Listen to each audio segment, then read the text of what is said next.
Hello madam, আমি Abbas sir জ্ঞানজ্যোতি coaching সবাইকে welcome. তোমরা যারা ক্লাস 10-এ আছো, তোমরা ভৌতবিজ্ঞান সাবজেক্ট থেকে পড়ার আগে তোমাদের যে মেন জিনিসটা লাগবে সেটা হচ্ছে পিরিয়ডিক টেবিল। ঠিক আছে, এবার পিরিয়ডিক টেবিল যারা যারা করোনে তাদের কিন্তু ব্যালেন্সিং থেকে শুরু করে ক্লাসের 10-এর যা যা তোমাদের হচ্ছে রিয়াকশান আছে একটাও করতে পারবা না। ঠিক আছে, অবশ্য অনেকে করে ফেলেছে হয়তো, কারণ সময় চলে গেছে অনেকটা। তাও তোমাদের আমি একটু বলে রাখি, দেখো আমাদের মিনিমাম 20টা এলিমেন্ট মনে রাখতে হবে। কয়টা এলিমেন্ট মনে রাখতে হবে? 20টা এলিমেন্ট। ফার্স্ট 20টা element very very important, must বলতে পারো যে এই 20টা এলিমেন্ট যদি তুমি মনে না করতে পারো তাহলে কিন্তু তোমার অনেকটা অসুবিধা হবে। ওই জন্য আমি বলি যে 20টা এলিমেন্ট অবশ্যই মাথার মধ্যে ঢুকিয়ে নাও। কি কি ভালো মতো শোনো। হাইড্রোজেন তোমাদের বইয়ে আছে, তোমরা বই থেকে লিখে নিতে, আমি পারলে লিখে দিতে পারতাম কিন্তু আমি লিখলাম না, তোমরা বই থেকে পড়ে নেবা।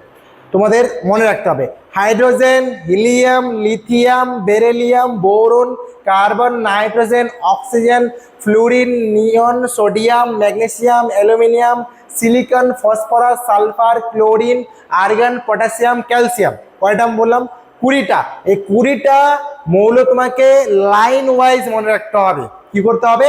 Line wise. এই লাইনটা যদি তুমি মেনটেন না করতে পারো তাহলে কিন্তু তুমি ভ্যালেন্সি বলো বা হচ্ছে ব্যালেন্সিং এর অঙ্ক বা হচ্ছে তোমার পারমাণবিক সংখ্যা, পারমাণবিক গুরুত্ব, এইসব জিনিস কিন্তু তোমরা মনে রাখতে পারবে না। তোমাদের আবার বলে দিচ্ছি উচ্চারণগুলো কিরকম হবে। Hydrogen, helium, lithium, beryllium, boron, carbon, nitrogen, oxygen, fluorine, neon, sodium, magnesium, aluminium, silicon, phosphorus, sulphur, chlorine, argon, potassium, calcium.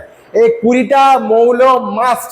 এই 20টা মৌল যে মনে রাখতে পারবে না তার কিন্তু কোনো রকম রিয়াকশনের অঙ্ক করতে পারবে না। কারণ এই পুরোপুরি কনসেপ্টটা কিন্তু পুরা যে রিদমটা আছে বলতে পারো বা হচ্ছে লিনিয়ারলি যদি মনে রাখতে পারো তাহলে কিন্তু খুবই অসুবিধা হবে। কারণ যারা করেছো তারা ভালো মতো জানো যে স্যার কেন এই কথাটা বলছি। কারণ এই 20টা মৌল যদি তোমরা মনে রাখতে পারো তোমাদের কিন্তু অনেকটা অসুবিধা হবে। এই জিনিসটা কিন্তু তোমরা অবশ্যই মাথায় রাখবা। এই জিনিসটা তোমাদের অবশ্যই কিন্তু মাথায় রাখতে হবে যে 20টা মৌল আমাকে মাথায় রাখতে হবে। এবার তোমাদের 20টা মৌলের ব্যালেন্সে কিরকম সেগুলো চেক করতে হবে, বা কোন মৌলে কতটা করে কি আছে না আছে সেগুলো জানতে হবে। এই সমস্ত জিনিস আমি নেক্সট একটা ভিডিওতে খুব তাড়াতাড়ি তোমাদের সাথে ডিসকাস করব। আজকে জাস্ট 20টা মৌলের কথা বলে দিলাম। বইয়ে সুন্দর করে লিখে দেওয়া আছে পিরিয়ডিক টেবিলটা। এছাড়া আরো অনেক কবিতা টাইপের আছে, তোমাদের খুব তাড়াতাড়ি আমি বলে দিব কিভাবে করতে হয় না করতে হয়।